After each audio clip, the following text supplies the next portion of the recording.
Could I maybe add something a little bit different maybe to the question, but I think it may be related, which is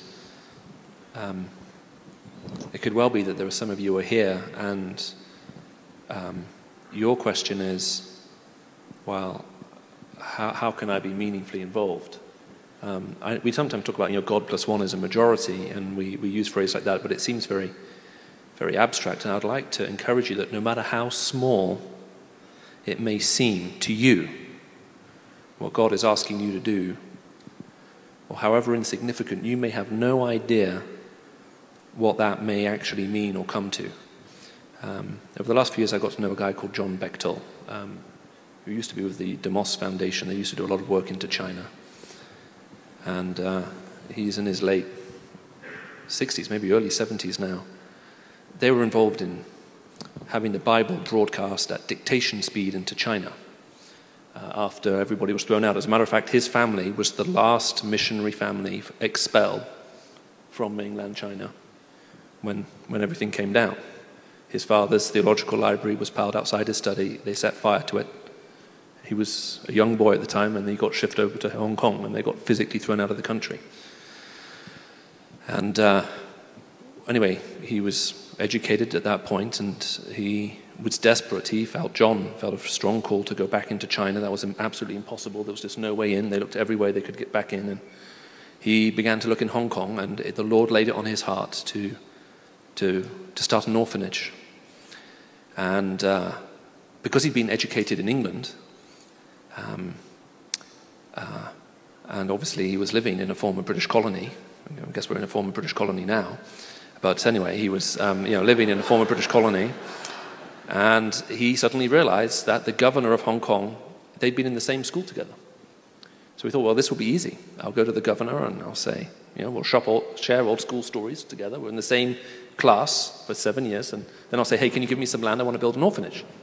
So we had dinner with the governor, and then he said, hey, I want to do this. And the governor said, no. So he looked at various other avenues, and the answer was no. And then he was walking through a certain part of Hong Kong, and he saw a school that had been built, and it was closed, and there was a for sale sign outside. He thought, this is perfect. I could buy this. And he started riding around to, again, all the people he knew in Hong Kong. This is back in the 60s, and he couldn't really raise any money. No one was interested. An American friend of his was visiting and said, look, this is crazy. This seems like a perfect thing. Come to the States. We'll arrange a preaching tour for you. And I'm sure that you'll get all the money that you will need to buy this building. And John prayed about it, and he was sure that that was the right word. He went and he preached. He came back to Hong Kong, and a month later he got a brown envelope, and he opened it up, and inside there was another envelope with a letter from his friend. And his friend said, John, out of all the churches you preached on, everywhere you went, we've only received one gift. Okay? And it's in this one letter. And he opened up the letter, and it was a letter from a 12-year-old girl who'd been saving up her allowance and had finally saved $1. And she handwrote a small note saying, I would like to give this $1 for the purchase of this orphanage, and signed her name. And that was it. And John describes how he was utterly heartbroken.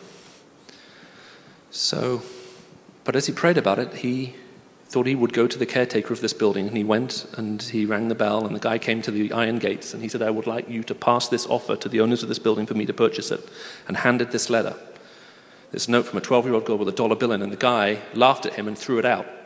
Now, if you know John, he speaks fluent Mandarin and Cantonese, and so he let it be known in no uncertain terms that if the caretaker refused to pass on this legitimate offer to the owners of the building, he'll take him to court for breach of contract law and in violation of the regulations concerning the sales of buildings in Hong Kong.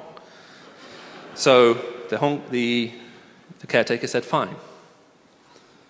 A week later, he gets contacted by the owners of the building, and they say, we've read that little girl's letter, and we are so touched, we will agree to sell this building to you for $1. 25 years later, John was preaching in North America, and he told this story. And a woman in her 30s at the end came up to the front and said, I was that girl. That was my dollar I sent you. And he ran back out into the car parking lot and try to call as many people who'd been leaving the sanctuary back in and introduce them to this woman who had been one of the illustrations in his sermon. Now that $1 that she gave, that was everything she had. She gave everything. And she never knew the outcome of that story until, because there was no address, there was just this handwritten letter with her name at the bottom. And so the church took up a collection. I think they raised $50,000, which was more than enough to buy her an air ticket to Hong Kong. So she went to Hong Kong and made a cash donation for an extension of that orphanage. $1. So it may be, if you're sitting here and you're feeling discouraged and you think, well, look, God is, it's just such a little thing he's given me. You may have no idea how, when that's placed into the hands of God, what they may actually do and the effect that may go on to have. And so I would urge you to give. I was astounded, by the way, that the $8,500 to get the Arabic website for John Piper up. There's a group of people in this room who need to write a check for $85,000 because that project's far too small and insignificant. I'm sure it should be fully funded by now, at least 4 times over.